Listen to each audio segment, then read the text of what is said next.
आता किती नंबर बरं?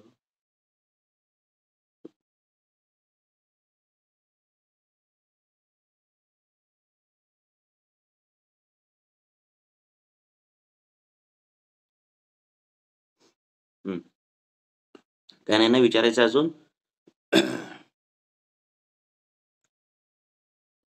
बरं. ज्यांनी कालचं ऐकलं नसेल त्यांनी कालचं नंतर ऐका आणि काही प्रश्न असतील तर विचारा ग्रुपला. हं. आता हा नंबर जरा पुढचे श्लोक फास्ट झाले ना काल. 16 नंबरचा श्लोक आहे. 16 पासून जरा हे करूया. त्यात काही सांगण्यासारखं काय आहे ते बघूया. हां. 16 नंबरचा श्लोक अष्टांगहृदय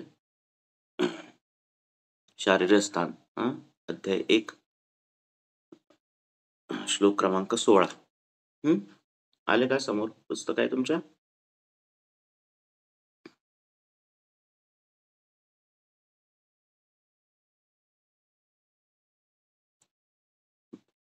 आता काय करा, हे बघा ग्रंथी रक्तावर पाठा, सुंठ, मिरी, पिंपळी, कुडा यांचा हिम किंवा कषाय द्या.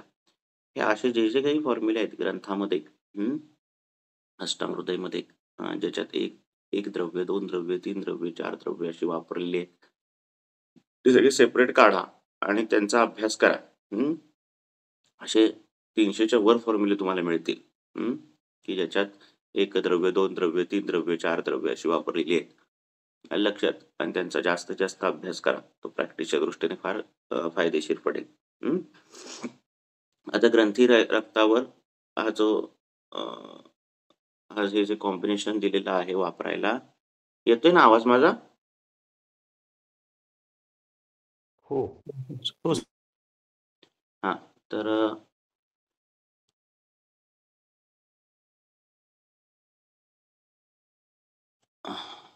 तर ग्रंथी अ, रक्तावर हे जे फॉर्म्युला दिलेला आहे तो पाठ करा. असे जे छोटे-छोटे ते सगळे पाठ करा. तर ह्याच्यामध्ये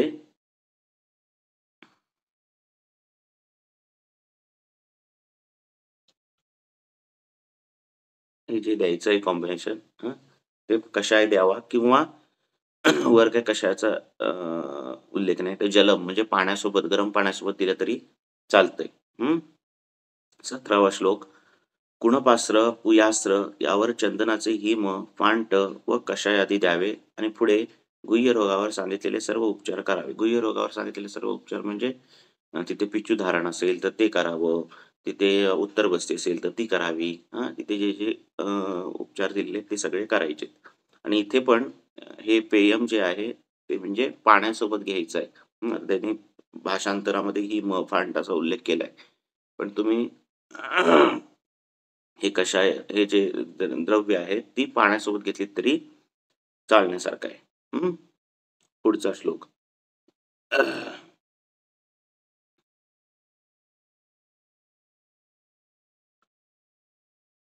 शुक्राचं स्वरूप सांगितलेलं आहे, की पांढरे, जड, चिकट, गोड, दाट, पुष्कळ पुष्कळ म्हणजे बहल असून तूप, मध आणि तेल यासारखे जे शुक्र असते ते चांगले गर्भ होण्यासाठी योग्य असते. जर गर्भ तुमचा चांगला व्हायचा असेल तर शुक्राचं स्वरूप हे अशा पद्धतीचं असायला हवं. आता अशा पद्धतीचं असायला हवं म्हणजे काय? तुपासारखं असणं, मधासारखं असणं आणि तेलासारखं असणं. तिघांचे कलर्स वेगवेगळे आहेत. तुपाचा कलर वेगळा आहे, मधाचा वेगळा आहे थोडाफार शेड्स आहेत चेंज आहे ना आणि तेलाचे. याचा अर्थ काय असेल?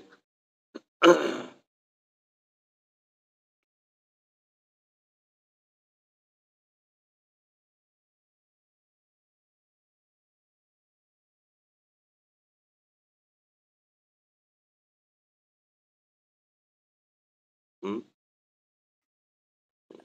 सर तर त्याचा कन्सिस्टन्सी संबंध आहे का? तर त्याचा काय संबंध आहे? क्वालिटी तर त्याचा असा संबंध आहे, की तुपासारखं जर वीर्य असेल, म्हणजे त्याचं स्वरूप जर तुपासारखं असेल, तर होणारं जे बाळ आहे ते गौरवर्णाचं होतं.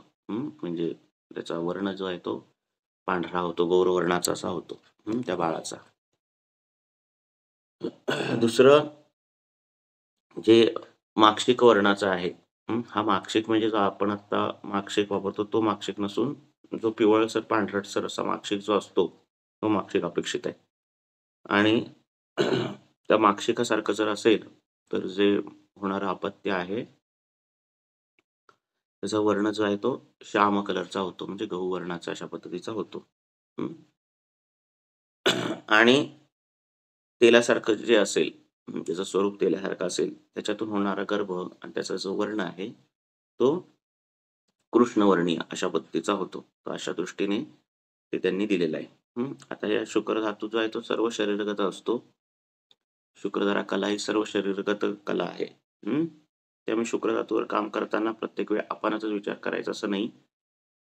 तर सर्व शरीराचा विचार करताना व्यानाचा विचार करून औषध जे आहे ते सभुक्त किंवा व्यानकाळी अशा पद्धतीने दिलं तर त्याचा इफेक्ट चांगला मिळतो. म्हणजे तुम्ही काही भात वरण आमटी देत असाल पेशंटला, तर तुम्ही जे काही शुक्रवर्धनाचं औषध देत असाल तर ते पूर्ण जेवणात मिक्स करून दिलं तरी त्याचं काम चांगलं होतं. कारण शुक्रधारा कला ही सर्व शरीरव्यापी कला आहे. विशेषतः ही जी शुक्रधारा कला आहे ती विशेषतः मुष्क, स्तन या ठिकाणी तिचं जे प्राधान्यत्व जास्त आहे त्या कलेचं. आलं लक्षात? पुढे पुढे काय? तसेच अळीता व शशाचे रक्त यांसारखे लाल असून म्हणजे आर्तव, ज्याचा वस्त्रास पडलेला डाग धुतला असता साप जातो, ते आर्तव चांगला गर्भ होण्यास योग्य असते. आर्तवाचं स्वरूप दिलेलं आहे. सशाच्या रक्तासारखं असेल, लाक्षारसासारखं असेल, अलक्तक सदृशम, सोनं जे आहे ते उकळल्यावर गरम केल्यावर ज्या पद्धतीचं असतं त्या पद्धतीचं असेल. अशा पद्धतीचे व्हेरिएशन्स आहेत कलर्समध्ये. फक्त हे व्हेरिएशन्स गर्भाच्या कलरचा काही संबंध नाही या व्हेरिएशनचा. जसा शुक्राच्या व्हेरिएशनचा संबंध आहे ना, तसा या आर्तवाच्या व्हेरिएशनचा काही गर्भाच्या वर्णाची काही संबंध नाही. ते लक्षात ठेवा. ठीक आहे.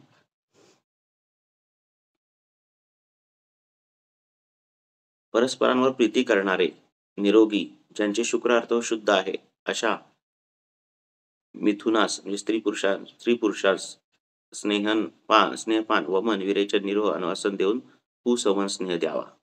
पुसवन स्नेह द्यावा म्हणजे कुठला स्नेह द्यावा? तर त्याचा उल्लेख केला की महाकल्याणक घृत. महाकल्याणक घृत अशा पद्धतीचा पुसवन स्नेह द्यावा. आता पुसवन स्नेहाचं काम किती पद्धतीने होणार, म्हणजे किती पॉवरफुल होणार ते पुढे दिलेलं आहे. की पुरुषास विशेष करून गोड औषधी सिद्ध असे दूध आणि तूप पिण्यास द्यावे. पुरुषाला मधुर रस द्यायचा आहे तुम्हाला. आणि स्त्रीस जे आहे ते तेल, उडीद आणि पित्तकर पदार्थ द्यावे. आता जर ती स्त्री आधीपासून गोड खाणारी असेल, ती स्त्री आधीपासूनच तूप खाणारी असेल, दूध पिणारी असेल, तर अशा स्त्रीला तर द्यायचंय. अशा स्त्रीला उडदाचे पदार्थ, तेलाचे पदार्थ, पित्तकर पदार्थ, ज्याने पित्त वाढेल असे पदार्थ द्यायचे. लक्षात का द्यायचे आहेत? कारण पित्त आणि रक्त यांचा आशयाशी संबंध आहे. पित्त वाढवल्यावर तुमचं रक्त पण वाढणार आहे, रक्ताचं बल पण वाढणार आहे, प्रामुख्याने आर्तवाचं पण बल वाढणार आहे. आणि त्यामुळे काय होणार आहे की होणारी अपत्य जे काही होईल ते त्या पद्धतीचं हेल्दी अपत्य होणार आहे.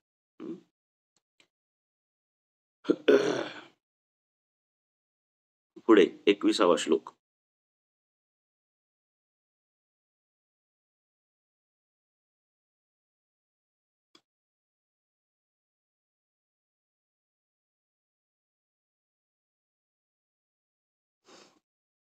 हे काल मी फास्ट वाचलं म्हणून मी जरा स्लो घेतोय. तोंड कृश असून प्रसन्न होणे, कमर व स्तन स्फुरपुरणे, डोळे कुक्षी कळणे, पुरुषाची संभोगाची इच्छा होणे ही ऋतुमती स्त्रीची लक्षणे आहेत. तोंड कृश होणे, तोंड कृश होणे म्हणजे त्याचा अर्थ आहे की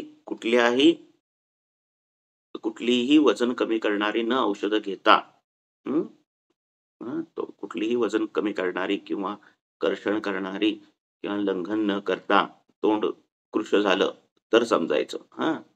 वजन कमी करणारी औषधं घेत असेल किंवा काय असं काही घेत असेल त्याच्याने जर ती क्षमता आली तर ती अपेक्षित नाही ते. तशा पद्धतीचं हे करायचंय. स्फुरण म्हणजे कंपन. लिटरली तिथे कंप येतो. असं सांगितलेलं आहे. कंबर, स्तन या ठिकाणी कंप आल्यासारखा होतो. आणि ही ऋतुमती स्त्रीची लक्षणे आहेत. सूर्यास्त झाला असता कमळ जसे आकुंचित होते त्याचप्रमाणे ऋतुकाळ संपला असता योनी संकुचित होते आणि त्यामुळे ती शुक्र ग्रहण करीत नाही. तर तेवढा ऋतुकाळ संपला की काय होतं, योनीमध्ये संकुचित होते आणि संकुचित योनी जी आहे ती शुक्राचं काय करत नाही, ग्रहण करत नाही. पुन्हा ऋतुकालीन महिन्यात संचित झालेले किंचित काळे दुर्गंधीरहित असे रक्त दोन्ही धमन्यांनी वायू योनिमुखातून बाहेर टाकतो. वायू जो आहे तो योनिमुखातून बाहेर टाकतो दोन्ही धमन्यांद्वारे. कसं असतं रक्त आहे, किंचित काळे दुर्गंधीरहित असं रक्त असतं. किंचित काळं का असतं,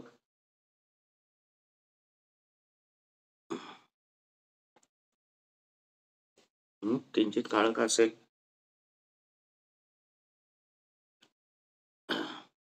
किंचित पिवळं नाही, किंचित निळं नाही, किंचित काळं का?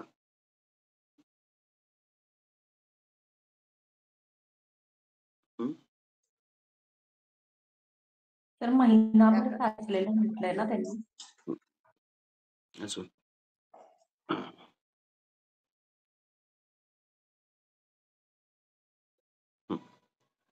तर हे कोणाला बोलायचंय का काय?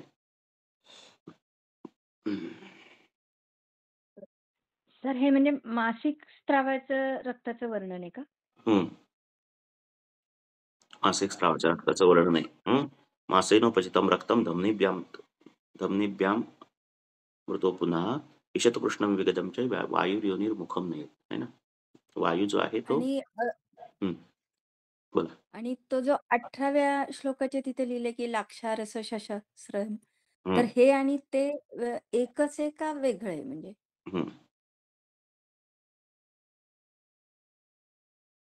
सांगतो ना ते आणि ते काय आहे. Thank you sir.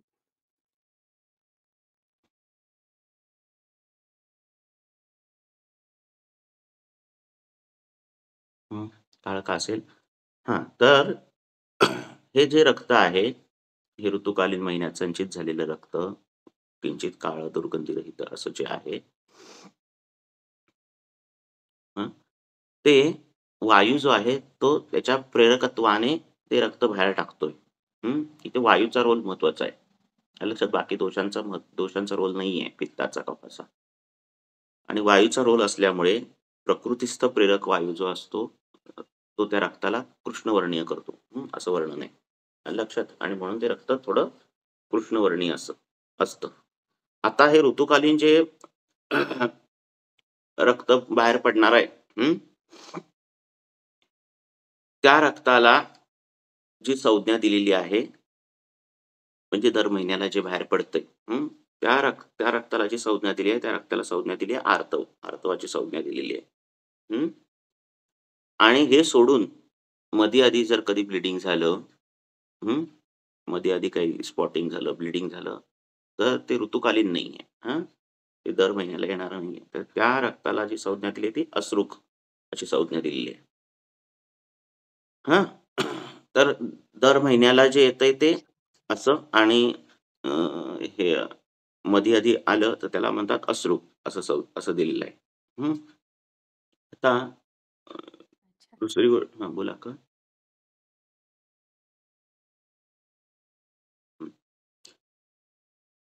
आता हे रक्त किंचित काळं असणार आहे आणि त्याच्यात शेड्स असणार आहेत, पण कृष्णताही असणार आहे. कारण काय, कारण प्रेरकत्व जो आहे तो वायू आहे. त्याच्यामध्ये शेड्स येणार आहेत ह्या सगळ्या बाकीच्या ज्या काही आहेत त्या. हे लक्षात ठेवा. आणि मध्ये आधी जे काही हे होतंय ब्लिडिंग जर झालं तर त्याला अश्रुग म्हटलं जाणार आहे. ओके. हां. Thank you sir. पुढे जाऊया. आणि म्हणून ते रक्त किंचित काळं सांगितले, किंचित पिवळं नाही सांगितलं, किंचित पांढरं नाही सांगितलं. कारण किंचित पिवळं जर झालं तर ते पित्तदृष्टी आहे, म्हणजे पित्तज रक्त आहे. पित्तज आर्थव आहे किंवा पित्तदोष आणि उलबण असा आर्थव दोष आहे असं झालं. आणि श्वेतवर्णीय झालं त्याच्यामध्ये, म्हणजे तर ते कफदोषाचा आधिक्याचा आहे असं आहे. त्यामुळे हे 2 असतील तर ते दोष आहेत. पण वायूमुळे झालेला काळेपणा हा प्राकृतत्व आहे, असं त्यांचं म्हणणं आहे.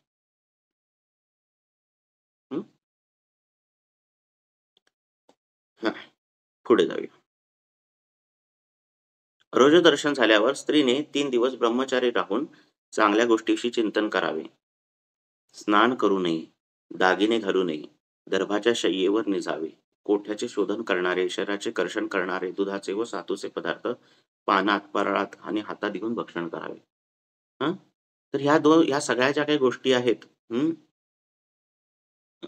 कुठल्या स्नान करू नये, कोठ्याचे शोधन करणारे, हे सगळ्या ज्या गोष्टी आहेत ते तुमच्या कोष्ठशुद्धी, कर्षण ह्यासाठी आहेत. तर त्या दृष्टीने त्याचा विचार करायचा. आता सध्या त्याचा विचार होत नाही आणि मग जे काही दोष आहेत ते येत आहेत. सध्या वाढलेली इन्फर्टिलिटी यांची कारणं या छोट्या छोट्या सगळ्या गोष्टींमध्ये आहेत.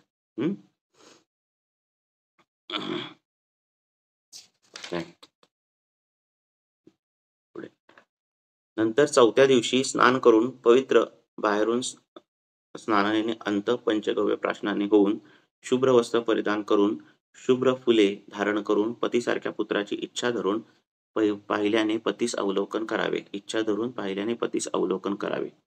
तुम्ही जे पाहणार आहात ते तुमच्या चक्षु इंद्रियातून ती इमेज तुमच्या शरीरातील चक्षु इंद्रियत्व जिथे जिथे आहे, म्हणजे शरीरात मधलं चक्षु इंद्रियत्व आणि गर्भामध्ये असलेलं सूक्ष्म चक्षु इंद्रियाचं बीज याच्यावर त्याचं इम्प्रेशन पडतं. म्हणजे काय, आता आपण म्हणतो की मी डोळ्याने पाहतो, कानाने ऐकतो, त्वचेने स्पर्श करतो. पण ज्यावेळी एखादं इंद्रिय कमी असतं त्यावेळी दुसरं इंद्रिय त्या इंद्रियाचं काम करू शकतं. इतकं इंद्रियत्व त्या इंद्रियामध्ये असतं. आणि हे इंद्रियत्व पूर्ण शरीरव्यापी आहे. म्हणजे काय, तर काय, सपोज माझे डोळे खूप चांगले असतील, म्हणजे डोळ्याची दृष्टी माझी खूप तीव्र असेल, माझ्या डोळ्याची दृष्टी जर फार छान असेल, आणि माझं म्हणण्यापेक्षा एका प्राण्याची डोळ्याची दृष्टी फार चांगली असेल, तो फार वरून पक्षी पाहत असेल, छोट्या गोष्टी पाहता येत असेल, तर तुम्हाला जर दृष्टी वाढवायचं, मांस खायचं असेल, म्हणजे दृष्टी वाढवायची असेल, तर तुम्हाला त्या पक्षाचं मांस खायचं तुम्ही. म्हणजे त्याच्यातलं दृष्टी इंद्रियत्व आहे ते सगळ्या त्याच्या शरीरात असतं, ते तुम्हाला मिळतं. लक्षात आलं? म्हणून मोराचं मांस जे आहे ते दृष्टीसाठी चांगलं आहे. असं तर म्हणजे डोळाच खायला पाहिजे असं काही नाही. तर अशा पद्धतीने आपण जेव्हा ती वस्तू पाहतो त्याचे इम्प्रेशन्स उठत जातात आणि तीच इम्प्रेशन्स नंतर तुमच्या अंतश्चेतनेवर आणि तुमच्या बीज अवयवावर पडतात. आणि तशी इम्प्रेशन पडल्यावर तिथे जे काही प्रोग्राम सेट झालेला आहे ते तुमचा आर्थव आणि तो शुक्र, ह्या सगळ्या एवढूशा त्या शुक्रावर तुमच्या पूर्ण बॉडीची इम्प्रेशन्स आहेत. लक्षात आलं? म्हणजे नाक कसं असलं पाहिजे, डोळे कसे असले पाहिजे, त्वचा कशी असली पाहिजे, केस कसे असले पाहिजे, व्हॉटेवर पूर्ण शरीराचं सूक्ष्मतम त्याच्यावर हे आहे. सूत्रस्थानात जसं शॉर्टमध्ये सांगितलेलं आहे तशा पद्धतीने प्रोग्रॅम आहे, आर्थावर प्रोग्रॅम आहे आणि ते प्रोग्रॅम रन होतात. आणि मग तुम्ही जर तसं पद्धतीचा चांगल्या गोष्टी बघत असाल किंवा एखाद्या पुरुषाला त्या पद्धतीने बघत असाल तर ती इम्प्रेशन्स त्याच्यावर पडतात आणि तशा पद्धतीचा चेहरा होणं, तशा पद्धतीचा गर्भ होणं हे सगळं घडतं. हे इतकं कॉम्प्लिकेटेड आहे. ते जेवढं सांगतोय आपण सिम्प्लिफाय करून तेवढं नाहीये ते. म्हणजे चेतनेच्या आव्हानापासून ते इथपर्यंत ह्या सगळ्या गोष्टी.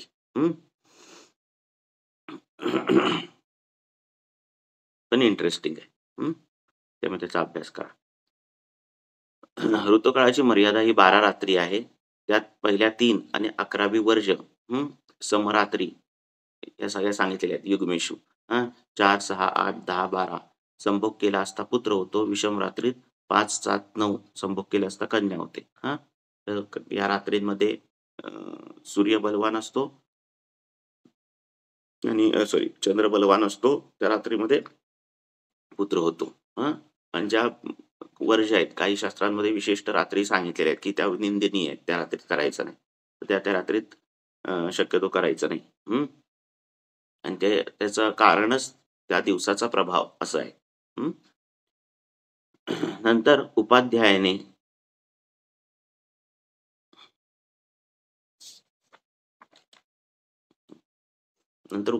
पुत्रसंबंधी विधी यथाशास्त्र करावा.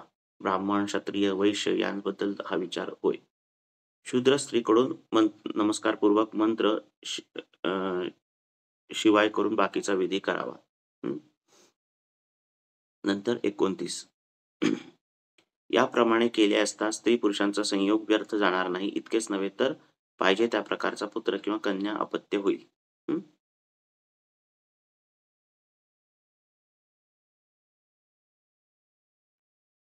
कारण साधूंचे म्हणणे असे आहे की स्त्री पुरुषांची एकांती संयोग हा केवळ अपत्य उत्पत्ती करताच असावा. तसेच मोठ्याही कुलात उत्पन्न झालेले दुष्ट कार्टे कुलोच्छेदक होतात असं त्यांनी सांगितलंय. तर केवळ ह्या सगळ्या गोष्टीच इम्पॉर्टंट नाही आहेत, बाकीच्या पण गोष्टी इम्पॉर्टंट आहेत. म्हणजे स्त्री पुरुषांनी फक्त खाणं पिणं व्यवस्थित ठेवलं, त्यांचं हे सगळं व्यवस्थित ठेवलं, पण जर येणारा जो चेतना आहे त्याच्यामध्ये कर्माचाच रोल जास्त असेल तर ती येणारी संतान जी आहे ती बट्टा लावते असं सांगितलंय. म्हणजे काय की सगळं काही व्यवस्थित तुम्ही केलेलं आहे. स्त्री पुरुषांचं शारीरिकदृष्ट्या बल वाढवलेलं आहे, असं सगळं काही केलेलं आहे. आणि एखाद काहीतरी अशा काही गोष्टी घडलेल्या आहेत, अशा काही गोष्टी हे झालेल्या आहेत की त्याच्यातून ती जी परिस्थिती निर्माण होणार आहे शुक्र शोणीचा संयोग. कारण तुम्हाला मी सांगितलं की हा ऋणानुबंध पुरुषाशी आहे. त्यामुळे ती जर चेतना जर कुठल्या तरी सपोज चोराची चेतना असेल, तो जो गेल्या जन्मी मोठा चोर असेल किंवा पापी असेल, अशा पद्धतीचा असेल, आणि तशा चेतनेने जर त्या ठिकाणी ती चेतना आली आणि गर्भोत्पत्ती झाली, तर उद्या ते नंतर बाळ झालं, ते कुटुंब चांगलं असेल, परिस्थिती चांगली असेल, संस्कार चांगले दिले गेले आणि ते उत्तम असं चांगलं निर्माण झालं, पण ती जी चेतना होती गेल्या जन्माची ती त्या पद्धतीची होती. आणि मग मोठं झालं आणि कधीतरी त्याला अशी कंडिशन मिळाली की तो त्या ठिकाणी चोरी करू शकतो, अशी काहीतरी कंडिशन तिथे तयार झाली, तर ती चेतना तिथे काम करते असं सांगतात. मग आपण म्हणतो की अरे हा माणूस एवढा चांगला होता नाही, असं कसं काय केलं वाईट, असं म्हटलं जातंय ना. किंवा अशा काही गोष्टी कल्पित घडतात की वाटत नसतं की तो माणूस असं काही करेल, आहे की नाही. तर त्याच्या मागे कारणं ही आहेत. मुळात सगळ्या दर्शनांचा अभ्यास केल्यावर तुम्ही एका पॉइंटला येता की 2 गोष्टी घडतात. म्हणजे विषयांतर होतंय की आपण जे काही काम करतो ते आपण करतो का आणि आपल्याकडून करवून घेतलं जातं का, ह्या 2 गोष्टी हे आहेत. तर सगळ्या दर्शनांचा अभ्यास केल्यावर मुख्य विषय आपण ह्या विषयाला येतो की ह्या काही ज्या गोष्टी घडतायत त्या आपल्याकडून करवून घेतल्या जात आहेत, आपण करतच नाही आहोत. लक्षात मी जे बोलतोय ते आत्मा माझ्याकडून करवून घेतोय, जे पूर्वनियोजित कर्म आहे, आणि शरीर फक्त त्याचं एक रोल प्ले करतंय. जसं हातात ग्लोव्ज घातल्यावर त्या ग्लोव्जचं काही स्वतःचं काही काम नाहीये. तो हात असा करेल तसा तो ग्लोव्जची बोटं करणार, बरोबर आहे ना. तसं हे शरीर म्हणजे ग्लोव्ज टाईप आहे, वस्त्राच्या प्रकारचं आहे आणि ते पूर्वनियोजितच आहे. पण जर ही थेरी आपण मांडली, ही थेरी जर आपण राबवली, की जे काही करतोय ते पूर्वनियोजितच आहे. आपण काही करतच नाही आहोत. असं जर मानलं, तर लोकव्यवहार करता येत नाही. हं. लोकव्यवहार करता येत नाही म्हणजे काय? उद्या चोर चोरी करेल आणि म्हणेल, की मी चोरी केलीच नाही. ती माझ्याकडून केली गेली. ते मला शिक्षा देण्यात काही पॉइंट नाही. असं होईल. आहे ना? त्यामुळे लोकव्यवहार करता येत नाही. त्यामुळे हा हायपोथेसिस एक्सेप्ट नाही होत. हायपोथेसिस दुसरा एक्सेप्ट होतो, की आपण जे काही करतो ते आपणच करतो. आपल्याकडून काही करवून घेतलं जात नाही. आणि मग ह्या हायपोथेसिसने लोकव्यवहार करता येतो. हं. त्यामुळे कुठल्या कुळात जन्म घ्यायचं, कुठल्या गर्भामध्ये ती चेतना जाणार, त्याचा पुनर्जन्म कुठल्या ह्याच्यामध्ये होणार, व्हॉटएव्हर जे काही आहे ते सगळं पूर्वनियोजित असतं. हं. असं जर मानलं, तर मग ह्या बाकीच्या गोष्टींना महत्त्वच काही उरत नाही. म्हणजे कुठल्याही बाकीच्या गोष्टींना, आहे की नाही? ज्या काही कर्मकांड आहेत त्या गोष्टींना महत्त्वच उरत नाही. त्यामुळे कुठेतरी कुठल्यातरी एका हायपोथेसिसवर ठाम राहून अभ्यास करावा लागतो. नाहीतर मग काहीच करता येत नाही. आपण काय बोलायचं? मी काय बोलतोय ते कळतंय ना? हो सर. एक मिनिट हां जरा.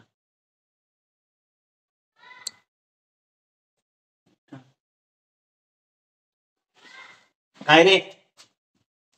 इकडं काय रे झोपायला?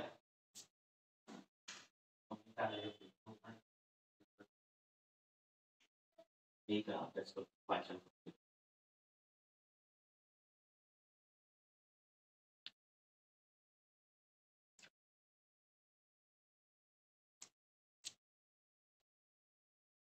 पाणी नाही आलं काय ते?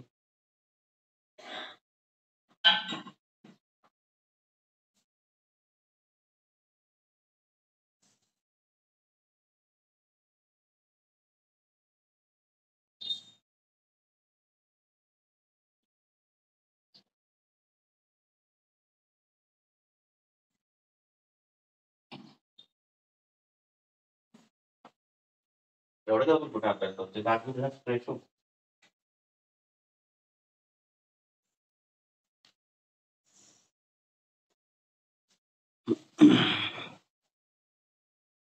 नंतर पाणी सोडशील ना? बटन चालू करशील पॅटने? फ्रिजच्या वरचं मी सांगेन त्यावेळेला. कळालं ना मी काय बोलतोय ते? हो सर. तर मी एकदम वरवरच बोलतोय म्हणून. ठीक आहे. कुठे आलो आपण?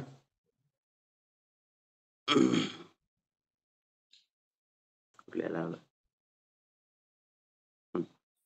झालं आता 28वा 28वा श्लोक.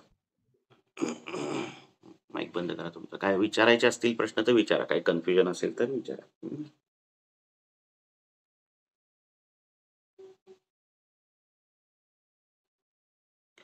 नंतर त्या उपाध्यायाने पुत्रसंबंधी विधी यथाशास्त्र. उपाध्याय म्हणजे काय? की ज्याला अथर्ववेदातले श्लोक माहिती आहेत, ज्याला वेदातले श्लोक माहिती आहेत, तो माणूस, त्याच्याकडून ते सगळं विधी करून घ्यायचे आहेत. आता कारण साधूंचे म्हणणे असे की स्त्री पुरुषांचे एकच झालं, हे पण झालं. तसेच हे पण झालं. पुढे जशा प्रकारच्या मुलाची इच्छा असेल त्यासारखा स्वरूपाचा व आचरणाच्या लोकांविषयी नेहमी त्यांनी चिंतन करत राहावे. तसेच त्यांनी आपले आचरण सरंजाम त्यांच्यासारखा ठेवावा. तर जशा त्या पद्धतीचं आचरण तुम्ही करत राहिलात म्हणजे त्या कन्सिव्ह झाल्यापासून महिन्याभराच्या अंतरामध्ये बटन चालू कर. 7:05 झाली. अजून आलं नाही ना? पाणी बघायला.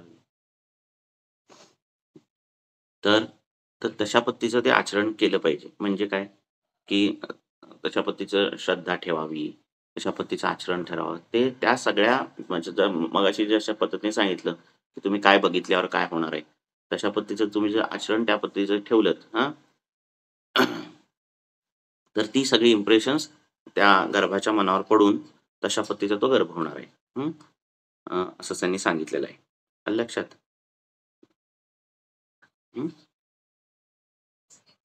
आधी आवर मग घे. म्हणजे फ्रेश झालं की हे करायचं. असंच नाही झोपेत करायचं. आता पुत्रीय विधी झाल्यावर दूध भात तूप भात खाऊन जोशाच्या परवानगीने उजवा पाय पुढे करून प्रथमतः पुरुषाने शय्येवर आणि त्याचप्रमाणे स्त्रीनेही तेल विशिष्ट व मांस विशिष्ट पदार्थ भक्षण करून पतीच्या उजव्या बाजूकडून डावा पाय पुढे करून शय्येवर चढावे आणि तेथे हा मंत्र म्हणावा. हं?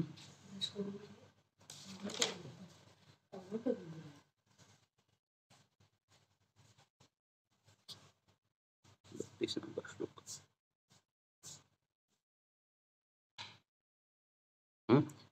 त्याच्या आधी ह्या पुत्रीय विधीमध्ये सगळं सांगितलेलं आहे की पुरुषांनी दूध भात खायचा आहे, तूप भात खायचा आहे आणि स्त्रीने पित्तवर्धक असे जे पदार्थ आहेत ते सगळे खायचे आणि मगच ह्या विधी सगळ्या आहेत. हा पुढे पुढे तो मंत्र आहे. हा नंतर स्त्री पुरुषांनी आनंदयुक्त होऊन परस्परांचे समाधान करून संभोग करावा. स्त्रीने एकाग्र मन करून हात पाय डोके वगैरे अंग जागच्या जागी स्वस्थ ठेवून उत्ताने निजावे.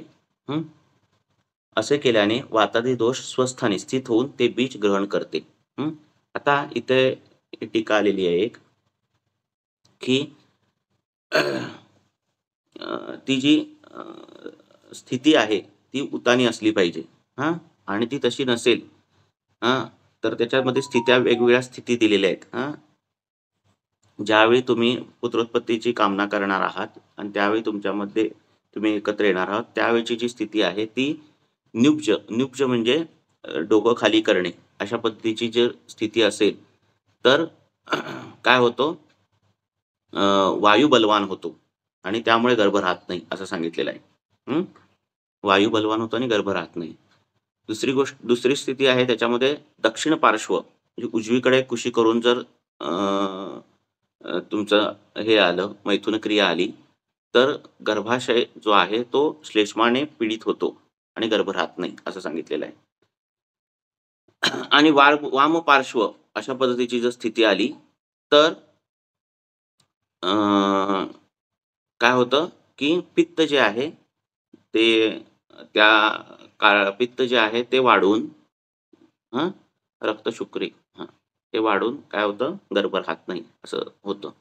आणि त्यामुळे तस्मात उत्तानाम बीजम गृहिणीया त्यामुळे उत्तान होऊन बीजाचं ग्रहण केलं पाहिजे असं सांगितलेलं आहे. पुढे गर्भधारणा झाली असता स्त्रीची लागली जी लक्षणे होतात ती अशी: योनीने बीजाचे ग्रहण करणे, तृप्ती, ओटीपोटात जळपणा, स्फुरण, शुक्र, अस्त्र बाहेर न येणे, हृदय कापणे, छाती धडधडणे, झापड, तृष्णा, ग्लानी, रोमांच उभे राहणे ही लक्षणं दिसतात. आणि ही लक्षणं ग्रंथकाच्यामध्ये अष्टांग संग्रहामध्ये आणि बाकीची काही लक्षणं दिली आहेत, प्रहर्ष, उल्हास अशी सगळी काही लक्षणं दिली आहेत. ती सगळी लक्षणं लिंगम तू सद्य गर्भया त्याच्यामध्ये दिसतात. आता 7 दिवसांनी गर्भाचा गोळा बनून तो 1 महिना अव्यक्त असतो म्हणून तो व्यक्त होण्यापूर्वीच पुंसवन औषधांची योजना करावी. तर तो गोळा 1 महिन्याचा गोळा असतो आणि तो आता पुरुष होणार का स्त्री होणार हे कशावर ठरतं, हे अनेक गोष्टींवर ठरतं. हे पूर्वनियोजित तुमच्या कर्मावर ठरतं. तुमची जी चेतना आहे ती ज्या हेतूने आली आहे, कारण कुठलीही चेतना त्या गर्भामध्ये प्रवेश करण्यासाठी तिची काही कामं असतात, उगाच पुनर्जन्म होत नाही. तर ती राहिलेली कामं करणं, राहिलेल्या इच्छा भोगणं, राहिलेल्या वासना भोगणं किंवा अजून एका जन्माचा अनुभव घेणं अशा त्या चेतनेची कामं असतात. आणि त्यामुळे जर चेतनेला जर हे यायचं असेल, स्त्री गर्भात यायचं असेल तर होणारं जे कलल आहे, होणारा जो अव्यक्त गोळा जो आहे तो स्त्री होणार. जर चेतनेचं स्ट्रॉंग इम्प्रेशन हे पुरुष असेल तर होणारं जे आहे ते पुरुषच होणार. कारण पुरुषाची कर्तृत्वशक्ती प्रबल असल्यास ती देवासही मागे टाकते. दैवी पुत्र व्हावायचा असेल तर पुरुष आपल्या कर्तृत्वशक्तीने पुत्रप्राप्ती होतो. आता इथं ह्याच्यानंतर जे येतंय ते येतंय काय येतंय, पुंसवन विधी आणि त्या वेगवेगळ्या विधी आहेत. तर त्याच्यामध्ये काय काय की सोन्याचा, रुपयाचा, लोखंडाचा पुष्य नक्षत्री पुरुषाकृती पुतळा तापवून लाल लाल करून दुधात विझवून ते दूध 12 तोळे प्राशन करावे. नंतर हे पांढऱ्या आघाड्याचं हे दिलेलं आहे. नंतर पांढऱ्या रिंगणीचं दिलेलं आहे. हां, हे सगळं दिलेलं आहे.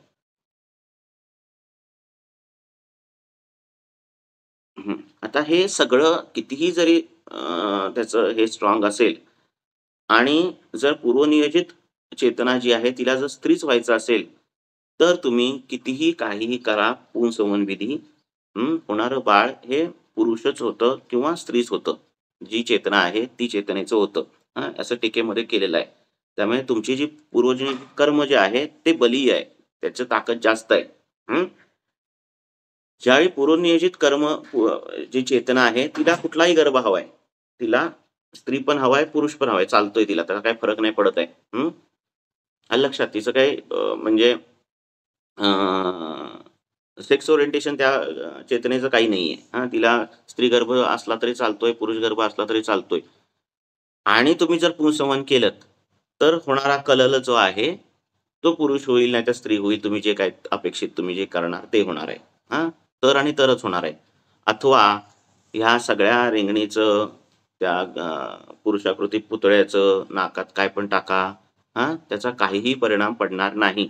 असं अरुण दत्त म्हणतात. लक्षात?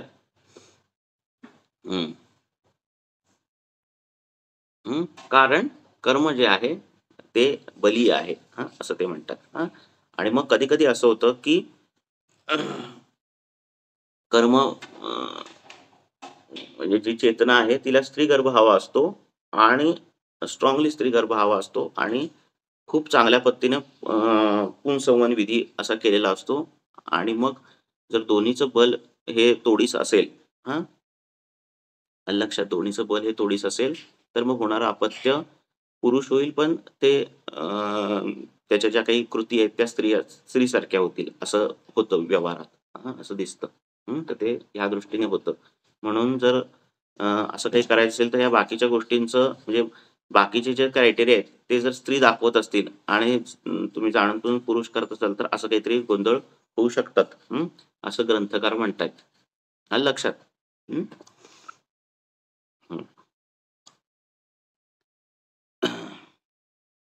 पुढे पुढे काय?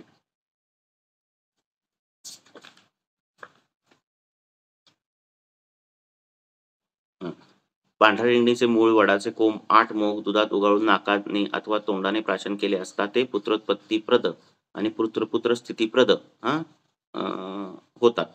तर ह्या ज्या गोष्टी आहेत म्हणजे बाहेरून आपण त्या गर्भाला पुरुष किंवा स्त्री करणार आहोत, ह्याला लिमिटेशन्स आहेत. एवढं लक्षात ठेवायचं. आणि चेतनेकडून येणारं जे कारमुक्त आहे, कर्माचा जो रोल आहे, त्याला ते बलवान आहे. हे पण लक्षात ठेवायचं. मग काहींच्या घरात पूर्वीपासून मुलीच होत असतील, म्हणजे 2 मुली, त्यांच्या आधी आईला पण 2 बहिणी, त्याच्या पण आधी 2 बहिणी, असं 2-2 सगळं असं असेल तर शक्यता फार कमी असते. असं डोक्यात ठेवायचं. पुढे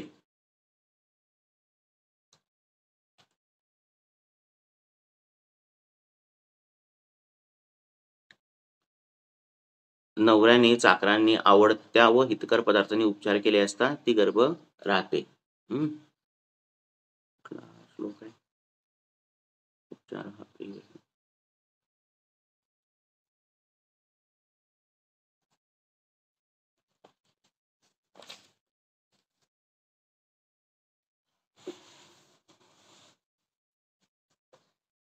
आता हे वटशृंगच का द्यायचं, रिंगणीच का द्यायची, आहे की नाही?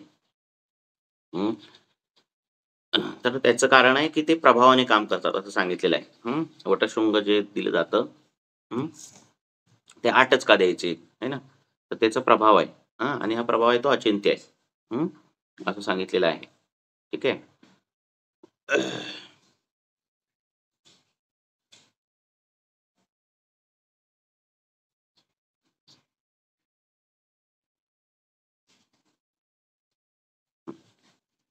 पुढे, आणि तिला लोणी, तूप, दूध हे पदार्थ नेहमी द्यावेत.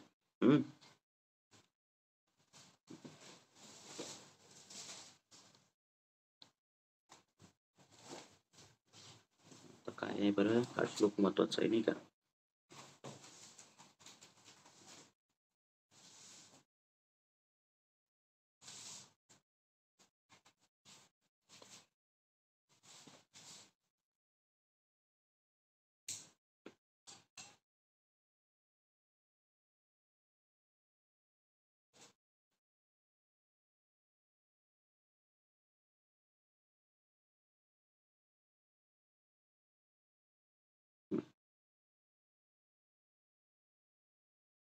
एवढा श्लोक करून थांबूया. हा, तर अतिमैथून, अतिश्रम, ओझे वाहणे, जड वस्त्र पांघरणे, भलत्याच वेळी जागणे, निजणे, कठीण जागी बसणे, उकिडवे बसणे, शोक, क्रोध, भय, त्रास, मलमूत्रादिकांचे वेग धारण करणे, डोहाळे मोडणे, उपवास करणे, मार्गक्रमण करणे.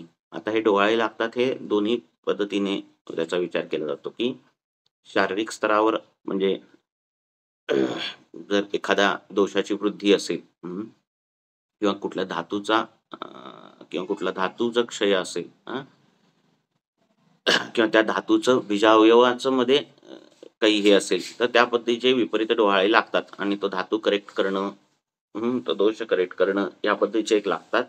आणि दुसरे की पूर्वनियोजित ज्या पद्धतीने चेतना आहे तिच्याकडून लागणारे अशा पद्धतीचे डोहाळे असे दोन्ही लागतात.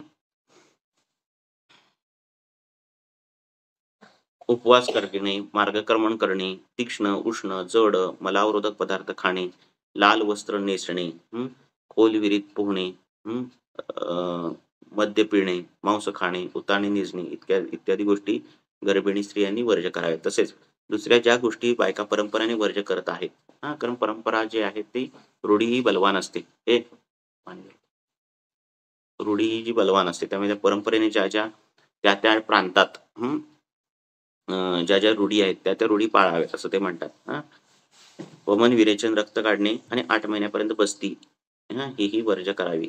यांनी गर्भपात, सल अथवा गर्भमृत होतो. तर ह्या गोष्टी वर्ज्य कराव्यात. ठीक आहे. गर्भिणीने वातुळ पदार्थ खाल्ले तर गर्भ वाकडा, आंधळा, मूर्ख आणि खुजा होतो. पित्तकर पदार्थ खाल्ले असता टकल्या किंवा पिंगा होतो. आणि कफकर पदार्थ खाल्ले तर कोडी ज्याच्या अंगावर पांढरे कोड आहे असा पांडू, भुरा, ज्याचे केस आणि त्वचा पांढरे अशा पद्धतीचा होतो. तर आता इथून पुढचं जे होतं ते त्या आई काय खाते त्याच्यावर त्याचं बाकीच्या गोष्टी ठरतात. आधीच्या गोष्टी ज्या आहेत त्या ऑलरेडी ठरलेल्या आहेत. म्हणजे पुरुषाकडून येणाऱ्या आणि चेतनेच्या कारमुक्तेच्या ज्या काही गोष्टी आहेत त्या आधीपासून ठरलेल्या आहेत. त्याच्यामध्ये व्हेरिएशन ह्या आईच्या खाण्यापिण्याने होतं. म्हणजे तुम्हाला सांगितलं की शुक्राचं जर स्वरूप अशा पद्धतीचं असेल, अशा पद्धतीचं तेलवर्णी अशा पद्धतीचं असेल, चेतनेचं काही त्या गोष्टीने तसं काही असेल आणि तुम्ही किती अनंत खा आणि काही खा वर्णामध्ये तेवढं परिवर्तन दिसणार नाही कारण बाकीच्याचा इम्पॅक्ट जास्त आहे. त्यामुळे हा बॅक इम्पॅक्ट आहे तो फार महत्वाचा आहे. आणि नंतरचे हे बाकीचे इम्पॅक्ट आहेत की गर्भकस काय केलं तर काय होईल किंवा आपण मासाने मासूक जे देतो ते हे नंतरचे इम्पॅक्ट आहेत. ठीक आहे.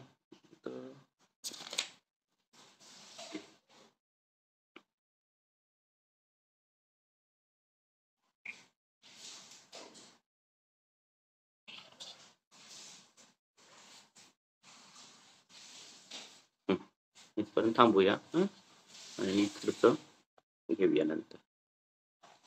त्याच्यात काय विचारायचं आहे का इथपर्यंत? सर हे म्हणजे पिरियड नंतर 3 दिवस इन्फर्टिलिटी मध्ये पिरियड नंतर 3 दिवस आंघोळ न करायला सांगायचं का? नाही, रजः प्रवर्तनामध्ये कशामध्ये म्हटलं? रजः प्रवृत्ती चालू असताना स्नान करायचंच नाहीये. रजः प्रवृत्ती चालू असताना स्नान करायचं नाही. ज्या काही गोष्टी आहेत त्या करायच्याच नाही दिलेल्या आहेत त्या. कारण स्नान केलं की दोषांची गती बदलते. ऑलरेडी दोष अधोमार्गाने जात आहेत. रक्तस्राव होतोय. त्यामुळे जर दोषांची गती जर बदलली तर ते जाणारं अश्रू काही ते तेवढ्या पद्धतीने जात नाहीत आणि मग ज्वर होणं किंवा बाकीच्या गोष्टी होणं या गोष्टी होऊ शकतात. त्यामुळे ते टाळायचे. कर्षण झालं पाहिजे, शोधन झालं पाहिजे. व्यवस्थित अशा पद्धतीने ते झालं पाहिजे. का हे बोला. सर 11वा दिवस का बरं वर्ज्य सांगितलेलं आहे? ते दिवसाचं महात्म्य आहे. आता ह्या ग्रंथात इथे महत्व हा दिवस वर्ज्य करायला सांगितलंय. काही बाकीचे ग्रंथ आहेत त्याच्यामध्ये विशिष्ट दिवस, विशिष्ट रात्री आलं लक्षात. किती नंबर आहे हा श्लोक? 27 ना. एकादशी निशा ही निंदी आहे, अप्रशस्त आहे. तर का अप्रशस्त आहे? ती अचिंत्य आहे, ते नाही सांगू शकत. आलं लक्षात. Okay sir. सर इथं स्नान वर्ज्य केलंय, पण म्हणजे स्वच्छतेसाठी तर आपण स्नान सांगतो ना, म्हणजे ते तुम्ही ओल्या फडक्याने पुसणं बिसणं करू शकताय, पण आंघोळ जे स्नान जी पद्धत आहे ती करायची नाही. ओके. अच्छा. म्हणजे अधोभागाची स्वच्छता स्नान करणं करतो. अपेक्षित आहे, पण स्नान करणं स्नान अपेक्षित म्हणजे नाहीये. काय स्नान म्हणजे काय आपण करतो. आता जर थंड पाण्याने स्नान केलं किंवा गरम पाण्याने स्नान केलं तर त्वचेवर काय करतोय आपण, ते पाणी टाकतोय. म्हणजे एकतर त्वचेवर हेमंत ऋतू येतोय, नाहीतर त्वचेवर ग्रीष्म ऋतू येतोय. आलं लक्षात. म्हणजे तेवढ्या काळापुरता आणि मग तेवढ्या काळापुरता तो त्वचेवर म्हणजे बदल जो होतोय शरीरात त्याच्याने दोषांची गती, म्हणजे गरम पाण्याने अंघोळ केली तर काय होणार आहे, दोष कोष्ठात येणार आहेत, है की नाही. शाखेत येणार आहेत, कोष्ठात येणार आहेत, असं ते होणार आहे. कारण स्रोतसांचं शोधन होणार आहे, है ना. आणि त्यामुळे गती बदलणार आहेत आणि ऑलरेडी एक गती चालू आहे आणि जर तुम्ही गती बदलली तर काय होणार आहे, तेवढ्या पद्धतीने ते आर्तवाचं वायूचं प्रेरकत्व जे आर्तव बाहेर काढण्याकडे जाणार आहे ते वायू दुसरीकडे काम करणार. बरोबर आहे की नाही. वायूने काम काय करायचंय, शुक्र आर्तव शक्रोन्मूत्र गर्भ निष्क्रमण क्रिया. ते प्राकृत प्रेरकत्व जे आहे ते दोषांकडे जाणार आहे. आणि मग तिथे ते प्रेरकत्व कमी पडणार आणि गर्भाशयाचं शोधन जे आहे मासाने मासिक होणारं ते कमी पडतंय. आलं लक्षात. आणि गर्भाच्या शय्येवर झोपावं हे सगळं आहे की नंतर तो व्रणित झालेला गर्भाशय त्याचं रोपण चांगलं झालं पाहिजे. बरोबर आहे की नाही. जर त्या स्त्रीने दही खाल्लं, चहा जास्त पिला, असं जे काही पित्त प्रकोपी असं काही केलं त्यावेळेला, खाणं जास्त केलं तर आम निर्मिती होणार आहे, दोष निर्मिती होणार आहे. व्रण जो आहे तिथे ते जिथे व्रणित आहे तिथे दोष प्रकोप होणार आणि मग ज्या काही कॉम्प्लिकेशन्स आहेत ते होत राहणार, आहे की नाही. त्यामुळे तेवढे दिवस जे आहे ते पाळायचंय सगळं. रक्तस्खलनासाठी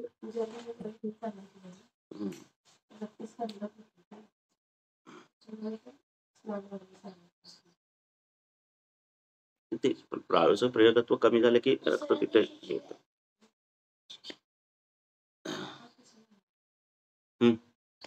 झाले प्रश्न अजून काय का? सर काहींचा आणि म्हणून ते पिरियड्स ईशत कृष्ण विगदमच हे लक्षात ठेवा. ईशत कृष्ण विगदमच. ईशत कृष्ण आहे कारण ते वायूचं प्रेरकत्व आहे. ईशत पीतम नाही, ईशित श्वेतम नाही, है ना. का तिथे पित्ताचा आणि कफाचा रोल नाही. पित्ताचा रोल आला तर पित्त जे आर्तव दृष्टी आहे आणि कफाचा रोल आला तर कफच आर्तव दृष्टी आहे. फक्त प्रेरकत्व वायूचं आहे आणि म्हणून ते ईशत कृष्ण विगदमच वायुर्योनी मुखम नाही. बोला. सर इथे 3 दिवस आपण म्हटलंय ना रजस्त्राव आणि चौथ्या दिवशी हे सांगितलंय. पण काही जे आता काहींचं रजस्त्रावाचं असं पॅटर्न ठरल्यासारखं असतो हो, की कारण पहिले 2 दिवस ब्लिडिंग कारण होतं परत. कारण त्यांनी सांगितलेलं आहे की रक्त काय बरं रक्तसार स्त्री जे असते तर रक्तसार स्त्री जी आहे ते 3 दिवस नाही होत, तिथे 4-5 दिवस होऊ शकतं. असंही सांगितलेलं आहे. तर हे डिफॉल्ट सांगितलेले दिवस आहेत. आलं लक्षात. आता कमी होणार जास्त होणार असं होऊ शकतं. पण डिफॉल्टचे तेवढे असं.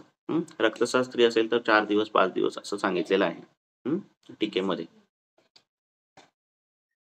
मग त्यानुसार ते स्नान ते करावं की तर नाही आहेच. असं त्यानुसार विचारताय मग तुम्ही? दिवस काउंट करायचे. ते तर आहेच सर. पण कधी-कधी असं होतं की पहिले 2 दिवस जातं, परत 1-2 दिवस नाही काहीच तो मग नाही दोष आणि आहे. नंतर तो दोष परत आहे. वायूचं म्हणून ते वायूची जर गती बदलली ना तर त्याचं हे होणार, काय होणार? आता मग पिरियडमध्ये अंघोळ केली जाते, बरोबर आहे की नाही? व्यायाम केला जातो, आहे की नाही? आता मग वायूने प्रेरकत्व त्याचं तिथे काम करायला पाहिजे का तिथे काम करायला पाहिजे ते बदलतं ना. आणि त्यामुळे मग ह्या जे एका ह्याच्यामध्ये फ्लो व्हायला पाहिजे तो होत नाही. आलं लक्षात? आणि म्हणून ह्या गोष्टी बघायच्या. का असं होतंय? तर मग काही व्यायाम होतोय का? आणि तो जनरली होतो प्रवर्तनामध्ये. पळणं होतं, चालणं होतं, बाकीच्या ह्या गोष्टी होतात, बरोबर आहे की नाही? काम, शोक, क्रोध ह्या पण गोष्टी ज्या आहेत ते वायूचं प्रेरकत्व बदलतं, है ना? क्रोधाने वायू पित्ताला वर नेतो, त्यामुळे प्रेरकत्व बदललं ना, त्यामुळे त्या आपणावर तशा पद्धतीने काम करायचं. परत आगुंतू जो सिद्धांत आहेच, की सतत त्या अपानाच्या क्षेत्रात जर व्याधी होत असेल तर चिकित्सा त्या क्षेत्राची करायची, म्हणजे बस्ती केली गेली पाहिजे. कधीतरी त्या अपान क्षेत्रात बदल होत असतील तर तो बदल पित्त जे असेल आणि त्याची लक्षणं जास्त असतील तर चिकित्सा ही पित्ताची करायला पाहिजे. कफाची असतील तर कफाची करायला पाहिजे. या आगंतु दोष सिद्धांत तिथे लावायचा. ठीक आहे, हो सर. चालेल. आणि काढा प्रश्न, वाचा आणि सगळे प्रश्न काढा, मग पुढच्या इथे प्रश्न पण घेऊया आपण. Okay sir. Sir thank you sir. विचार. हा सर, ते कालच्या लेक्चरमध्ये आपण ते मूत्र शुक्र मूत्रास्त्र किंवा पुरुष शुक्र पुरुषास्त्र हे कसं म्हणजे क्लिनिकली कसं दिसतं त्याच्यावरनं ओळखायचं का? म्हणजे कसं ओळखायचं क्लिनिकली ते? कधी प्रत्येक वेळी दिसेलच असं नाही. वात शुक्र, पित्त शुक्र क्लिनिकली दिसेल असं नाही. आलं लक्षात? आमाशयगत वात सोनोग्राफीमध्ये नाही दिसणार. आलं लक्षात? तर क्लिनिकली हे फार वरवरचं झालं. आपलं हे फार डीप रोटेड आहे आपली सगळी हे. क्लिनिकली दिसणार नाही. आपण आपल्या या लक्षणानुसार बघायचं. पण म्हणजे कसं ओळखायचं कसं म्हणजे ते? आता हे कुणपगंधी, त्याला कुणप म्हणजे काय? की मेलेल्या बॉडीचा किंवा माशाचा जसा वास येतो, कुणप कुजल्यासारखा, तर तशा पद्धतीचा वास येतो. लक्षात? मूत्र शुक्र पुरुष शुक्र त्याच्यामध्ये तशासारखा वास आणि त्याच्यासारखं असं ते पकडायचं. त्याच्या टीकेमध्ये तसं काही खास दिलेलं नाही. त्याची डायरेक्ट चिकित्सा अशा पद्धतीने दिलेली आहे. पण त्याचा गंध वर्ण ह्यानुसार ते जाणायचं अनुमानप्रमाणे. ठीक आहे. शुक्राला घाण वास येतो किंवा पुरुषासारखा वास येतो तर ते पुरुष शुक्र, मूत्रासारखा वास येतो तर मूत्र शुक्र, अशा पद्धतीने जाणायचं. अच्छा, थँक्यू सर.